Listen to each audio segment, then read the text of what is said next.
Hello friends, कैसे हैं आप सब। स्वागत है आपका एक बार फिर से आपके अपने YouTube channel YK sir official पर।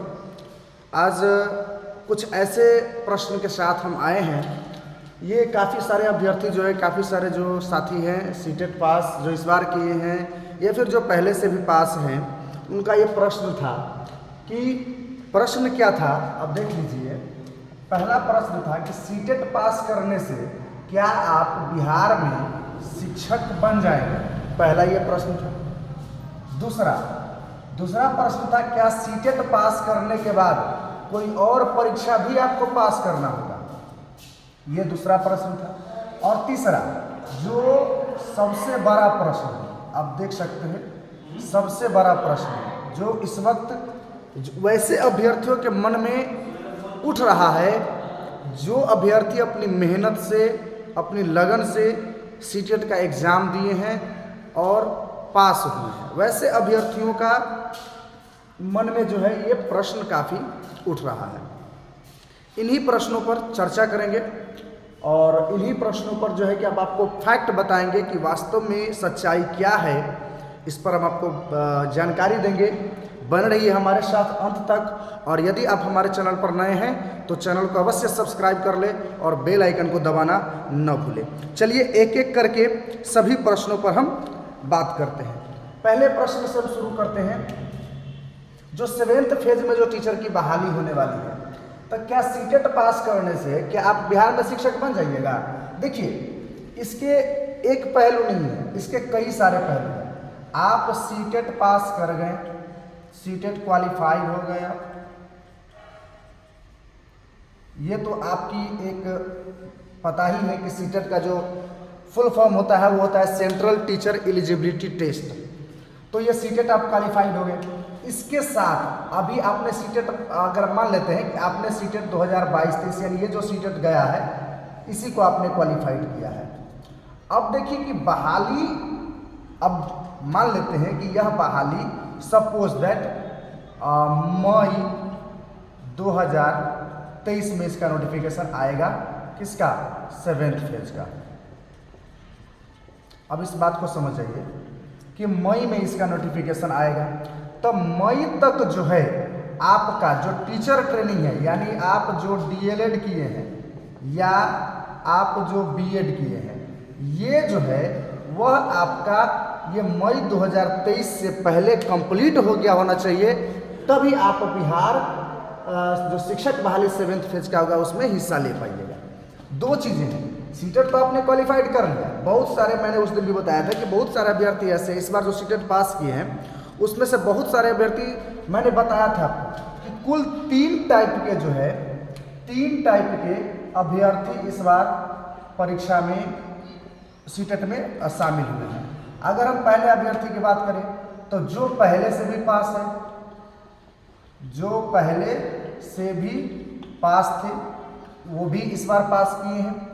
नंबर बढ़ाने के हिसाब से वो भी एग्जाम में बैठे थे। दूसरा, वे अभ्यर्थी जो पहली बार पास किए हैं, जो पहली बार पास किए हैं यानी फर्स्ट टाइम है उनका।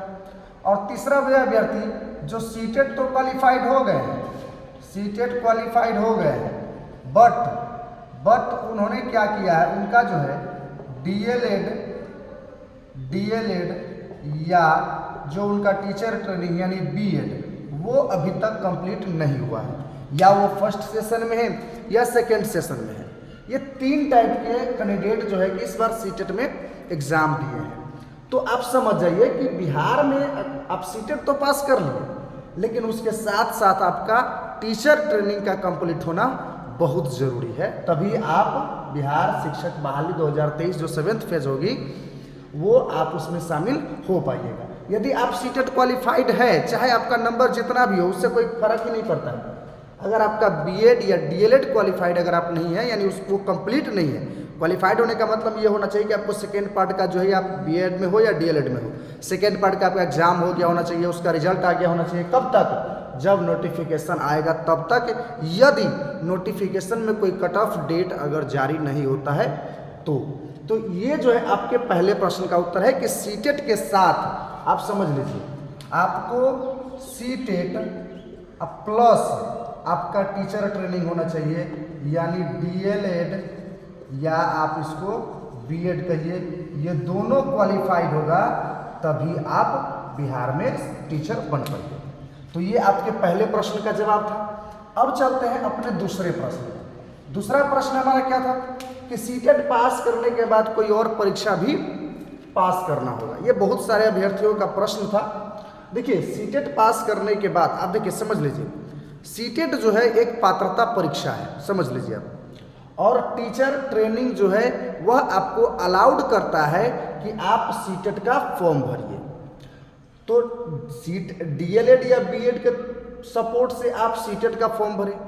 सीटेट आपने क्वालिफाइड कर लिया, दोनों पेपर या एक पेपर जो भी आप क्वालिफाइड किए हैं आप क्वालिफाइड कर लिए, उसके बाद अब बहाली होगी तो आप उसमें फॉर्म भर पाइएगा। यानी उस 7th फेज में आप समझ जाइए कि 7th फेज जो बिहार में होगा उसमें आप जो है वो शामिल हो सकते हैं। किसके आधार पर? सीटीईटी के आधार पर, सीटेट के आधार पर। यदि बहुत सारे अभ्यर्थी ऐसे होंगे जो बीटेट भी किए होंगे।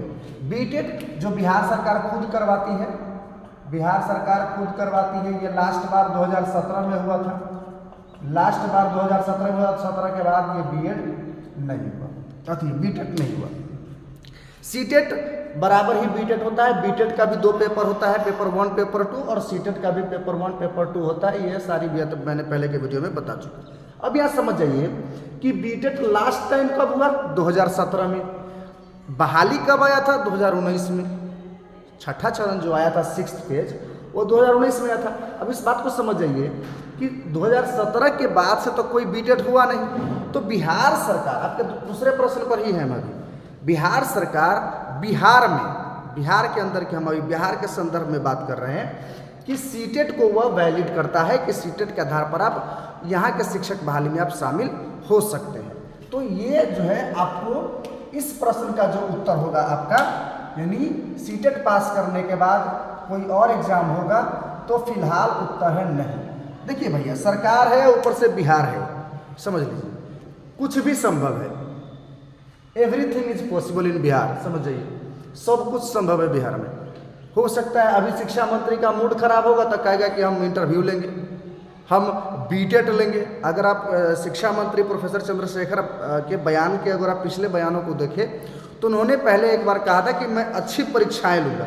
हालांकि बाद में उन्होंने कहा कि कोई ज़रूरत नहीं है, क्योंकि देखिए सीटेट तो हर साल हो ही रहा है। अब जब सीटेट हर साल हो रहा है तो इसका मतलब ये है कि आपके पास पर्याप्त मात्रा में कैंडिडेट है। अब बिहार सरकार अभी बीटेट करवाने का जो है वो कोई सोचेगा भी नहीं और वो जोखिम नहीं उठाना चाहिए, क्योंकि आप देखते होइएगा कि इस वक्त बिहार में या देश के अन्य हिस्सों में भी, अन्य भागों में भी कोई भी एग्ज़ाम बिना लीक के होता ही नहीं। एग्ज़ाम बाद में होता है, पेपर पहले लीक हो जाता है। तो सरकार इस ऐसे माहौल में फिर से बिहार टीईटी का जो है आयोजन करवाना नहीं चाहेगी, क्योंकि अगले साल जो आपको पता ही है कि 2024 में लोकसभा का चुनाव भी है। तो एक और जो है कि सरदर्द बिहार सरकार अपने सर पर नहीं लेना चाहेगी।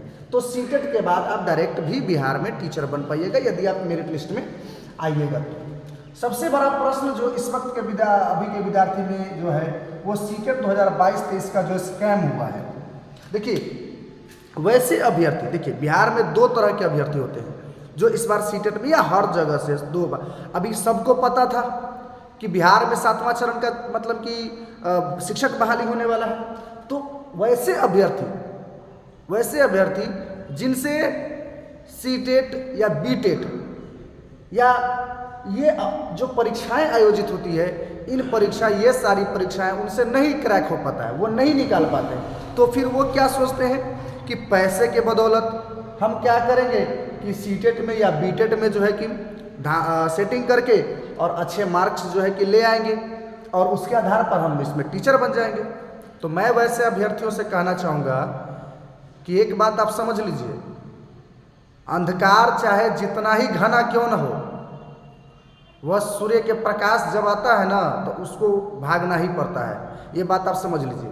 आप धोखे से आए हैं इसमें तो समझ जाइए कि आपका जो फ्यूचर है। आप एक बात बताइए, अगर आप सही में क्वालिफाइड है, सही में आप योग्य हैं, आप योग्यता अगर रखते हैं शिक्षक बनने का तभी आप शिक्षक बनिए। ऐसा इसलिए मैं कह रहा हूँ क्योंकि शिक्षक जो होते हैं वो समाज के निर्माता होते हैं। तो सिर्फ पैसे की लालच में या सिर्फ पैसे कमाने के लिए आप शिक्षक नहीं बनिए। आप शिक्षक बनिए, आपका पैशन होना चाहिए, आपका जुनून होना चाहिए कि मुझे बिहार एजुकेशन सिस्टम में जुड़कर उसको आगे ले जाना है, बिहार को वापस विश्व गुरु बनाना है। तो ये सोच के साथ यदि आपका सोच है तभी आप जो है वो शिक्षक बनिए, वरना पैसे कमाने के लिए और भी कई सारे तरीके। अगर पैसे कमाने हैं तो व्यापार करिए और बिजनेस करिए, वहाँ से आप पैसे कमाइए। तो वैसे अभ्यर्थियों से मैं कहना चाहूँगा कि कोई बात नहीं, इसका जो है कि अभी ट्विटर पे एक आंदोलन भी चला। अगर आप ट्विटर पर अभी चलाते होइएगा, आप सारे अभ्यर्थी ट्विटर पर होइएगा, अगर आप ट्विटर पे चले जाइए तो मैंने तो देखा ट्विटर पे एक कैंडिडेट था, सिमरन नाम से कोई कैंडिडेट था, नाम था सिमरन। अब इसको DDLJ का सिमरन ना समझ लीजिएगा, DDLJ समझ रहे हैं ना, दिलवाले दुल्हनिया ले जाएंगे, उसमें का सिमरन नहीं समझ लीजिएगा। देखिए ये इसका जो है 1 to 5 में 118 मार्क्स है, 118, और 6 to 8 में यानी पेपर 2 में इसका मात्र जो है 4 मार्क्स है। अब समझ सकते हैं, हंसी आती है कि ऐसे अभ्यर्थी क्लियर लग रहा है कि भैया ये चीटिंग से पास है, ये स्कैम है, और हंसने के साथ साथ गुस्सा भी आता है कि ऐसे जब शिक्षक बनेंगे तो क्या प्रभाव पड़ेगा हमारे बच्चों पर। अब समझ सकते हैं कि अगर सीटेट के एग्ज़ाम में, जैसा कि मेरा अनुभव रहा है कि अगर आप तुक्का भी मारोगे ना, अगर आप मतलब अनुमान से भी मारोगे, तभी कम से कम जो 6 to 8 की अगर आप बात करें तो CDP होता है 6 to 8 में, SST होता है जो SST से भरे होते हैं, या फिर मैथ साइंस होता है जो मैथ साइंस से भरे होते हैं। ये 60 मार्क्स का होता है, ये 30 मार्क्स का होता है। उसके बाद लैंग्वेज 1 होता है जो हिंदी होता है, तो वो भी 30 नंबर का होता है। और फिर लैंग्वेज 2 जो आप इंग्लिश या संस्कृत जो भी लिए हैं वो आपका भी 30 नंबर का। अगर हम गारंटी के साथ कहते हैं कि मैं अपने किसी छात्र जो फिलहाल 10th में पढ़ रहा है, अगर उसको भी मैं बैठा दूंगा तो समझ जाइए कि कम से कम 4-4, 5-5 नंबर तो ले ही आएगा, ज़रूर ले आएगा। लेकिन इस भाई साहब मतलब बहन जी को देखिए कि मात्र जो है वो 4 नंबर आए हैं, तो क्लियर पता चल रहा है कि ये स्कैम है। ऐसे बहुत सारे छात्र थे, बहुत सारे छात्रों का, किसी का 6 to 8 में ज़्यादा है तो 1 to 5 में सीधे मतलब बोरिया बिस्तर बना गया है, और किसी का 1 to 5 में ज़्यादा है तो 6 to 8 का जो कि बोरिया बिस्तर बना गया।